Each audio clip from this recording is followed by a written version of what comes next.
अस्सलाम वालेकुम। कैसे हैं आप सब? उम्मीद करती हूँ आप सब खैरियत से होंगे। तो सबसे पहले मैं आप सबसे यही रिक्वेस्ट करती हूँ कि मेरे चैनल को ज़्यादा से ज़्यादा लाइक, शेयर और सब्सक्राइब करना मत भूलिएगा। तो बस यही मेरी एक रिक्वेस्ट होती है। और प्लीज़ मेरी वीडियो लास्ट में देखा करें, जब भी आपको उसका नोटिफिकेशन आता है। जिसने मुझे सब्सक्राइब किया हुआ है तो प्लीज़ मेरी जो वीडियो होती है उनको देखा करें और अच्छे कमेंट्स किया करें, लाइक किया करें, शेयर भी किया करें। और इस तरह इंशाल्लाह ताला मुझे उम्मीद है कि बहुत जल्द मेरा चैनल है वो ग्रो करेगा। तो मुझे सबसे यही है कि जो भी फर्स्ट टाइम मेरे चैनल पे आता है तो प्लीज़ मुझे, जब आप मेरी वीडियो देखते हैं तो सब्सक्राइब लाजमी किया करें। देख के आप बंद ना कर दिया करें। तो इतनी मेहनत से मैं सब के लिए टाइम निकाल के इतनी मसरूफ़ अपनी ज़िंदगी में से कुछ भी मैं आप लोगों के लिए शूट करती हूँ। तो मुझे आपसे यही एक रिक्वेस्ट है कि आप प्लीज़ मेरे चैनल को ज़्यादा से ज़्यादा से जो हैं सब्सक्राइब करें और मुझे सपोर्ट करें। कि और मुझे उम्मीद होती है कि मैं अपना जो वर्क है वो डेली करूं, क्योंकि यह मैंने अब इसको अब मैं एक प्रोफेशनल के तौर पे इस पे काम कर रही हूं। तो मसरूफियत आपको पता है कितनी होती है हाउसवाइफ के लिए। तो उसमें भी मैं टाइम निकालती हूँ आप सबके लिए कि आपके लिए वीडियो बनाती हूँ, कोशिश करती हूँ कि अपना कांटेक्ट हो, सब कुछ जो वीडियो पे होता है वो मैं बेहतर करूँ। तो बस मुझे आपसे यही एक रिक्वेस्ट करनी थी कि आज ये मेरे चैनल को ज़्यादा लाइक, शेयर, सब्सक्राइब करना मत भूलिए। जो भी आता है, जो भी बहन भाई फर्स्ट टाइम देखता है तो ज़रूर मेरे चैनल को सब्सक्राइब लाजमी करें। इससे मुझे हौसला अफजाई होती है। किसी टाइम ये होता है कि बंदा इतना काम भी कर रहा होता, सब कुछ कर रहा होता और उसको आगे से रिस्पांस नहीं मिलता, तो थोड़ी सी डिसहार्ट तो हो जाती हूँ कि मैं इतनी वो करती हूँ, सबके लिए मेहनत करती हूँ और कोशिश करती हूँ सबके आने काम के साथ साथ मैं शूट करूँ। कितना मुश्किल होता है काम के साथ शूट करना भी। तो लेकिन आप लोगों के लिए ये मैं करती हूँ और बस मुझे उसका हौसला अफजाई में किया करें। तो यहाँ पे मैंने अपने बच्चों के लिए बना रही हूँ नाश्ता। तो हस्बैंड मेरे जा चुके हैं, मैंने भी कर लिया है। तो बस मेरे हस्बैंड ये बच्चों के लिए मैं बना रही हूँ। तो बस दो मैं इनके लिए पराठे बना दूँगी। तो मैं ज़्यादा उनको नमक वाले पराठे बना के देती हूँ साथ चाय। और अगर अंडा हो घर पे हो तो, बड़ा वाला बेटा तो मेरा अंडा नहीं खाता, लेकिन छोटा वाला है वो नमक मिर्च वाला अंडा लाजमी खाता है। तो बस उसके लिए एक मैं बना दूँगी नमक मिर्च वाला अंडा। तो साथ साथ आपको नज़र आ रहा होगा प्रांत में आटा भी गूंद के मिक्स करके रख दिया है, क्योंकि आज ज़रा हमारा मूड था कि कड़ी बनाने का। तो बस बच्चों को मैं जल्दी से नाश्ता बना के दे के ना, तो बस मैं कड़ी का जो काम है वो स्टार्ट कर दूँगी, क्योंकि कड़ी पकने में काफ़ी टाइम लगता है। तो साथ साथ मैं वीडियो भी इंशाल्लाह ताला बना रही हूँ, तो दिखाऊँगी कि किस तरह की इसकी लुक आती है। तो बस अभी मैंने बच्चों को नाश्ता दे के, तो बस अभी कुछ भी नहीं मैं करूँगी घर का काम। जब मेरी हांडी में चढ़ा दूँगी तो साथ साथ भी मैं अपना जो घर का काम है वो भी मैं कर लूँगी, क्योंकि इसमें आपको पता है काफ़ी टाइम 3-4 घंटे तो लगते हैं। अच्छी कड़ी पकी हो तो बस अच्छी मिक्स हो तो कड़ी मज़ेदार बनती है। तो बस मैं यहाँ पे इतना सा चूल्हा अपना साफ़ कर लूँगी। मेरी आदत है, मैं जब भी कुकिंग करती हूँ या रोटी बनाती हूँ, जो भी करती हूँ, मैं साथ साथ चूल्हा और अपनी ये जो काउंटर है ये लास्ट में साफ़ करती हूँ। इस तरह काम करने का मज़ा भी आता है और साफ़ सुथरा भी रहता है। तो बस मैं ना जो ऑयल है उसको मैं डालूँगी। तो वैसे काफ़ी लोग जो होते हैं ना कड़ी ऐसे पानी में बेसन और सब कुछ डाल के, दही और नमक मिर्च वगैरह डाल के चढ़ा देते हैं और बाद में तड़का वगैरह जो लगाते हैं। लेकिन मैं इस तरह नहीं बनाती, मैं मसाला भून के फिर बनाती हूँ और शुरू से मैं इसी तरह बनाती हूँ, क्योंकि मैं अपनी अम्मी को इसी तरह देखती थी। तो फिर उसके बाद मुझे भी यही आदत थी कि मैं कड़ी जो है मसाला प्रॉपर भून के उसके बाद जो दही और बेसन का पानी होता है वो मैं डाल के पकाती हूँ।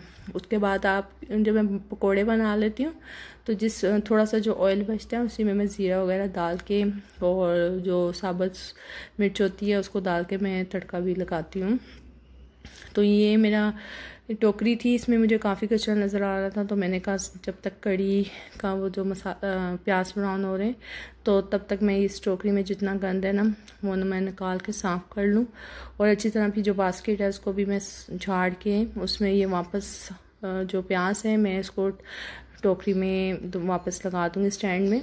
तो ये वैसे हमारा बहुत अच्छा प्याज़ों वाला स्टैंड है। इसमें देखें आप साइडों पे आपको नज़र आ रहा होगा सुराख है। इसमें ये होता है कि जो चीज़ें होती हैं उनको प्रॉपर हवा लगती है।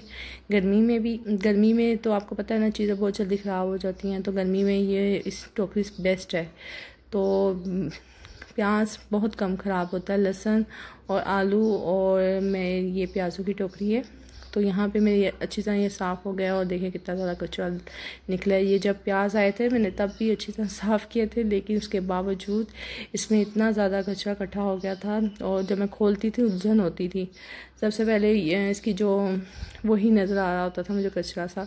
तो आज मैंने ये भी इसको साफ़ कर लिया। तो यहाँ मेरे बस प्याज ब्राउन हो गए थे, तो इसमें मैं अदरक लहसुन डालूँगी और इसको थोड़ा सा भूनूँगी, सिर्फ 1 मिनट के लिए भूनूँगी। उसके बाद जो टमाटर है और मसाले डाल के मैं इसको अच्छी तरह भून लूँगी। और तवा भी गर्म था, तो इसलिए तवा आपको साथ नज़र आ रहा है। तवा भी नहीं किया क्योंकि मेरी देवरानी साथ साथ बर्तन धो रही थी, तो वो साथ साथ के वो साइड पे किचन वगैरह समेट रही थी। तो बस मैं कहा चलो मैं सबसे पहले ना कड़ी चढ़ा दूँ। तो बच्चे बार बार पूछे तो मामा आप इतनी जल्दी खाना बना रही हैं, क्या बना रही हैं? तो मैंने उनको कहा आज मैं कड़ी बना रही हूँ, क्योंकि दही काफ़ी दिन से पड़ी हुई थी मेरे पास, तो बिल्कुल समझ नहीं आ रही थी कि मैं क्या बनाऊँ। तो ये उसी मेरे हस्बैंड जो ना दही ज़्यादा ले आए थे तो रायते के लिए, तो बाकी जितनी मुझे ज़रूरत थी मैंने निकाल ली थी, बाकी मैंने रख दी थी। तो मैंने जब फ्रिज खोला तो मुझे दही नज़र आई, तो मैंने कहा चलो गर्मी भी है तो कड़ी अच्छी लगती है। तो मेरा प्लान यही था कि मैं जब मेरी कड़ी बन जाएगी तो मैं वानी रोटी मंगवाऊंगी और उसके साथ जो है कड़ी हम लोग खाएंगे। लेकिन फिर हमारा प्लान कुछ आगे वो हो गया, तो आप आगे वीडियो देखिएगा कि हुआ क्या, कि जो मेरे प्लान थे वो मेरे वहीं के वहीं रह गए और मुझे फिर कहीं जाना पड़ गया। तो बस अभी मैं इसमें नमक मिर्चें इसमें ज़्यादा डलती हैं और ज़रा अच्छी लगती है। नमक मिर्च और हल्दी इसमें भी ज़्यादा डलती है और मैं थोड़ा सा पिसा धनिया भी डालती हूँ। प्रॉपर जो मसाला होता है ना वो मैं भूनती हूँ। जब यहाँ में मुझे लगा कि मेरे मोबाइल की लाइट ऑफ है, तो अब मैंने इसको ऑन किया है। तो इतनी देर से मैं बगैर उसके लाइट के बना रही थी और मुझे ज़रा ध्यान भी नहीं था कि ऊपर जो किचन की लाइट जो मैं जलाती हूँ वो भी बंद थी, क्योंकि काफ़ी धूप थी ना, तो खिड़की में से काफ़ी धूप अंदर आ रही थी। तो बस मेरे दिमाग में ही नहीं रहा कि लाइटें ऑफ हैं। तो बस अभी मैंने ऑन की हैं। तो यहाँ पे मैं अच्छी तरह जो सारे मसाले डाल के ना मैं इसको भून लूँगी। थोड़ा सा पानी डाल दूँगी कि जो टमाटर है वो भी अच्छी तरह जो है इसमें मिक्स हो जाए। तो जब ये मसाला मेरा भून रहा होगा तो मैं जो दही और बेसन उसको मैं अच्छी तरह मिक्स कर लूँगी। वैसे तो आप बर्तन में भी मिक्स कर सकते हैं, लेकिन मैं जो ग्राइंडर में मिक्स करती हूँ, शुरू से मेरी आदत है मैं ग्राइंडर में ही मिक्स करती हूँ। तो मैं दही डाल लूँगी और जितना मुझे बेसन चाहिए उस अंदाजे से मैं बेसन निकाल लूँगी। तो यहाँ मैं जो पानी है थोड़ा सा इसमें डाल के सारी दही को अच्छी तरह इसमें बर्तन से साफ़ कर लूँगी। तो और बस शाम को यही मूड था कि साथ चावल बना लेंगे, क्योंकि हस्बैंड मेरे ज़्यादा शौक़ से चावल खाते हैं। तो दोपहर में ये होता है कि शॉप पे रोटी भी भेज दूँ तो वो शौक़ से खाते हैं दोपहर में। तो लेकिन रात में जब वो आते हैं ना तो उनकी ज़्यादातर फरमाइश चावलों की होती है। तो इसलिए मुझे जल्दी से ये भी करना था कि इसको टाइम लगता है और शॉप पे खाना भी भेजना होता है। तो बस मैं इसलिए इसको आज नाश्ते के बाद इसको मैंने चढ़ा दिया। तो यहाँ पे मैंने बेसन लिया है, तो 1 गिलास मैंने भर के डाला है और थोड़ा सा मैं इसमें और डाल के इसको अच्छी तरह मैं मिक्स कर लूँगी। तो फिर मैं इसमें जो है अपने कड़ी में इसका जो है मिक्सर वो मैं इसमें डाल दूँगी।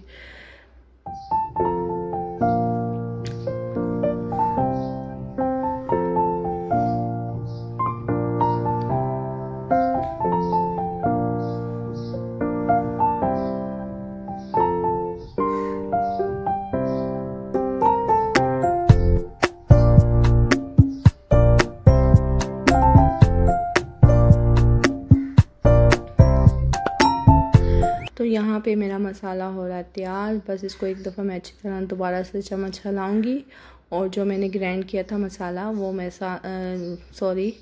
दही और बेसन उसको मैं आस्ता आस्ता करके इसमें शामिल कर दूँगी और इसमें एक्स्ट्रा पानी डाल के कि जितना मुझे चाहिए वो मैं एक्स्ट्रा पानी डालूँगी और इसमें डाल के इसको जब इसका बॉयल अच्छी तरह आएगा तो फिर मैं इसकी हल्की आंच कर दूँगी।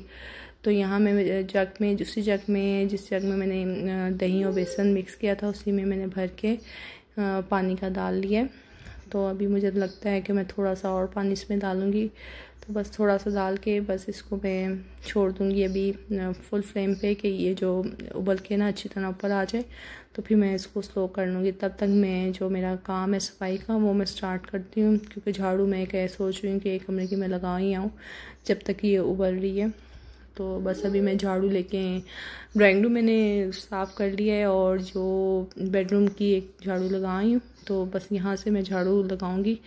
तो मैं अपने बच्चों को कह रही थी कि आप आराम से बैठ जाओ, लेकिन जो छोटा वाला है ना मेरा बेटा, वो बार बार बीच में फिर रहा था। तो बच्चे फिर रहे हो ना तो फिर आपको पता है इतना मज़ा नहीं आता सफाई का। बच्चे पाँव के साथ ले के वापस कूड़ा अंदर ले जाते हैं। तो मैं इसको डांट रही थी कि आप एक जगह बैठ जाओ, और आगे बहुत सख्त गर्मी है, वाकई बहुत ज़्यादा गर्मी है, बाहर देखने को भी नहीं दिल कर रहा।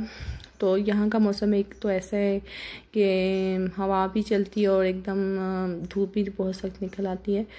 तो बस इसको अभी मैं बैठाऊंगी पढ़ने के लिए, क्योंकि इसका जो अब है प्रॉपर गूगल पे इसका होमवर्क आ रहा है और व्हाट्सएप पे इसकी टीचर अब इसको जो होती हैं प्रॉपर इसको होमवर्क भेज रही हैं।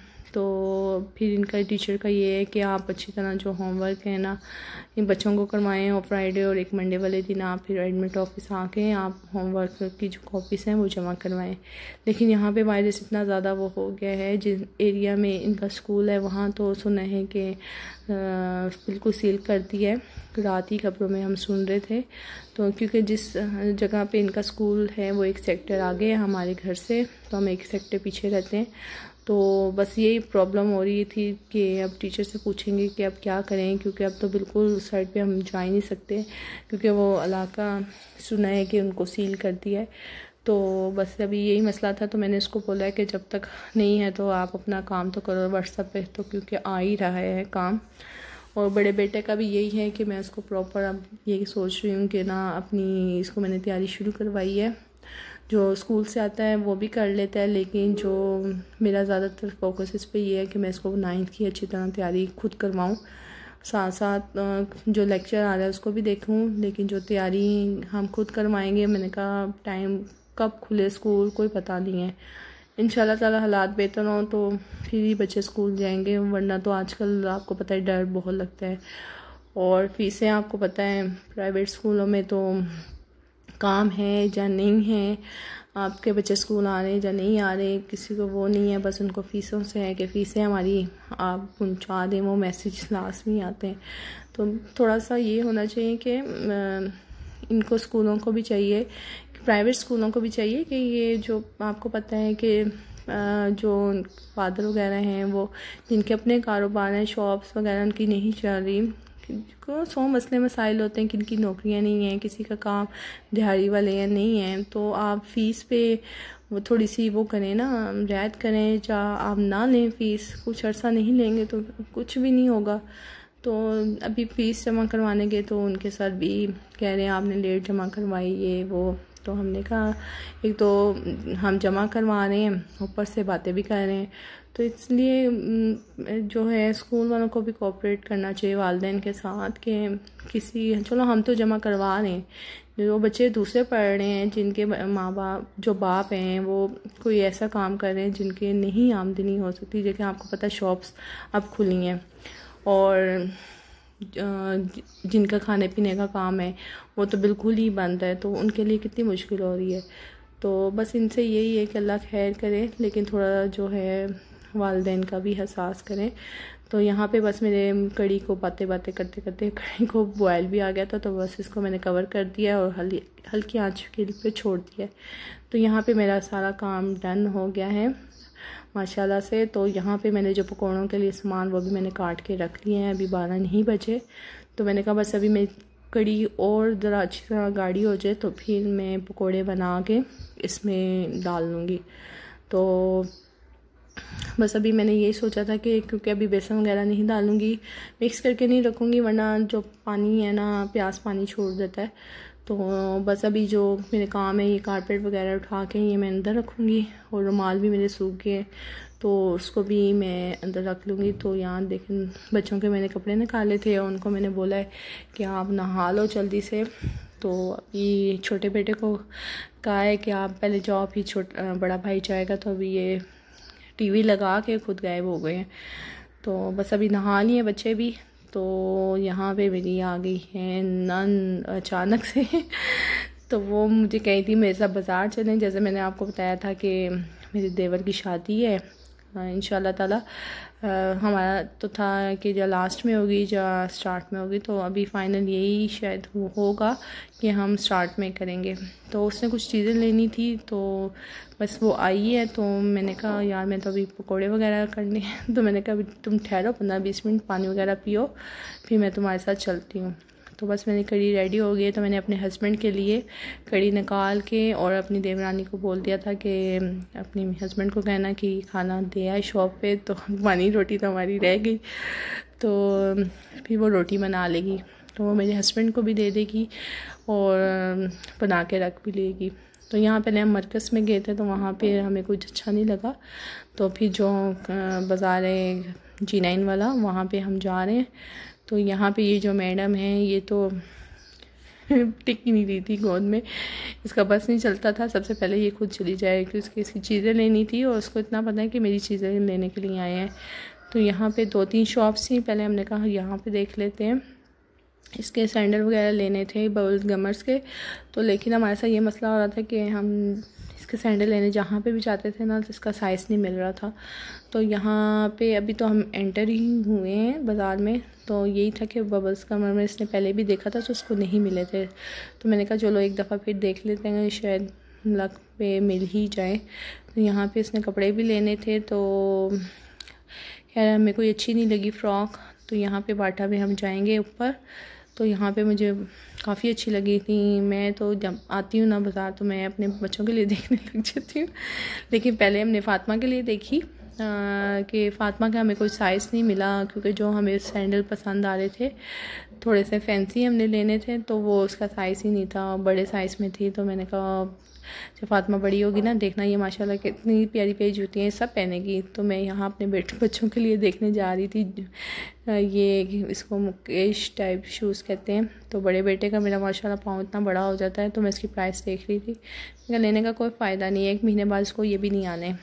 तो बहरहाल हमें यहाँ पे कोई चीज़ अच्छी नहीं लगी। तो अब हम दूसरी साइड पे ना, क्योंकि गाड़ी यहाँ पे खड़ी की थी, तो मैंने कहा जिस साइड पे हम जाएंगे ना वहीं पे करीब पे गाड़ी खड़ी कर लेंगे, क्योंकि हम लोगों को वापस इतना चल के फिर गाड़ी तक आना पड़ेगा। तो अभी बस हम लोगों ने गाड़ी वहाँ की है। तो इस मैडम को टोपी पहनाई है और ये मैडम कह रही है मैं भाग ही जाऊँ तो बस ये बबल्स गमर की एक शॉप है, ये तकरीबन 3-4 महीने पहले ओपन हुई है। तो मैंने कहा था यहाँ पे, इसने पहले देखी थी तो, लेकिन उस दिनों में ना ये शॉप बंद थी। तो बस इसको लेके आए हैं। तो इसको मास्क बनाए थे, मास्क पहन ही नहीं रही थी, इतनी वो बदतमीज़ी उठा के फेंक देती थी। तो यहाँ पे एक सैंडल हैं, वो मुझे बहुत अच्छे लगे थे। जो हमें ये गोल्डन से कलर के, एक आपको नजर आएंगे, रेड है, गोल्डन है और एक स्किन से कलर का है। तो हमें जो गोल्डन टाइप थे ना वो हमें अच्छे लग रहे थे। तो वो उसमें ये था कि साइज़ बहुत ज़्यादा बड़ा था और उसका पाँव बार बार निकल रहा था। लेने को तो हम ले लें, मैंने कहा फिर फ़ायदा कोई नहीं है। यहाँ पे मेरा जो हेलीकॉप्टर है वो गुज़र रहा है, उसको पता है कि मैं कुछ वॉइस ओवर कर रही हूँ, तो ये ज़रूर लास्ट में आएंगे। तो यहाँ मैं थोड़ी देर स्टॉप करती हूँ। तो बस अब मैंने दोबारा स्टार्ट किया। पता नहीं यहाँ पे कुछ दिनों से ये हो रहा है कि 2-4 जहाज़ लाजमी आते हैं। तो बस यहाँ पे इसके जूते हम ट्राई कर रहे हैं।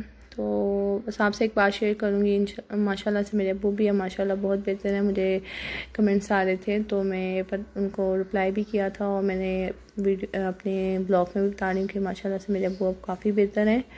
तो आज वैसे 12 जून है, आज मेरी बहुत प्यारी बहनों की, ट्विंस बहनों की बर्थडे है। तो उनको मैं विश भी करूँगी हैप्पी बर्थडे, जैसे मैंने उनको मैसेज कर दिया है। तो उसके उन दोनों के लिए मेरी बहुत सारी दुआएं हैं। अल्लाह ताला उनको खुशियाँ दें, अपने घरों में आबाद रखें। कि शादी अभी रुखसती है 26 को, तो अल्लाह ताला उनको अपने घरों में ढेर सारी खुशियाँ दें। और यही दुआएं होती हैं बहनों की कि जब बच्चियों की शादियां हो जाती हैं तो बस उनका यही होता है कि अपने घरों में खुश रहें, आबाद रहें, कोई परेशानी ना हो। हर हर किस्म की खुशी उनके जो झोली में वो आए। तो बस मेरी ढेर सारी दुआएं उन दोनों के लिए। तो बस अभी यहाँ पे हम मैडम के लिए फ़्रॉक्स देख रहे हैं। तो यहाँ पे हम आए हैं, यहाँ पे अल जन्नत मॉल है, वहाँ पे अब देख रहे हैं। तो मेरी बस नन को ये मसला था कि ऊपर की जो कंधा है ना वो उसको तंग होता है। तो फिर नेट की फ़्रॉक भी थी, तो गर्मी भी बहुत ज़्यादा है, तो मैंने कहा देख लो सॉफ्ट सी ले लो। जो हमें पसंद आए थे तो वो ऑलरेडी पहले भी हमने इसकी ले चुके हैं। तो कि वैरायटी आजकल पता है वायरस की वजह से इतनी वैरायटी नहीं है। तो बस अभी एक शॉप की हम इसके पापा ने भी लेने थे, तो उसका माशाल्लाह से बहुत प्यारा सूट मिल गया। उसने एक जूती भी लेनी थी, वो भी मिल गई। मैडम के सैंडल भी हमने ले ही लिए, और इसके जो फ़्रॉक थी वो भी हमने ले लिया। बस अब हम वापस जाएंगे घर की तरफ। तो यहाँ पे जो कुछ एक दो चीज़ें हैं, अभी सोच रहा था कि एक सूट और ले लें, लेकिन हमने देखे थे तो अच्छे नहीं हम लोगों को लगे ना। तो जो उसकी बेटी है ना, उसने पहले ही अपनी चीज़ें वगैरह सेलेक्ट कर ली थी, रोना डाल दिया था। बस हम घर आ गए थे, तो ये उसने एक सूट लिया था और एक ये इसने सैंडल लिए थे। तो सैंडल इसके अच्छे मिल गए थे और सूट भी अच्छा था। गर्मियों के हिसाब से लॉन की नीचे शमीज़ लगी हुई थी और स्लीवलेस थे और नीचे टाइट्स थे। तो ये बेटी की वैसे टेंट करवा दिए पता नहीं था ना कि शादी आ जाएगी। तो इसने फिर वो बैंड से लिए 2। तो बाकी तो जिनकी आज बर्थडे है तो उनकी शादी के लिए भी हमने काफ़ी कपड़े लिए थे, तो वो भी पड़े हुए हैं, तो वो भी बना देगी, साथ ये भी बना देंगे। तो यहाँ पे बैठे हम शवारमा इंजॉय कर रहे हैं। तो मुझे इतनी मिर्चें लगी ना, तो मैं हलाल केक खा रही हूँ। बस अपना बहुत ज़्यादा ख्याल रखिएगा। अल्लाह हाफ़िज़।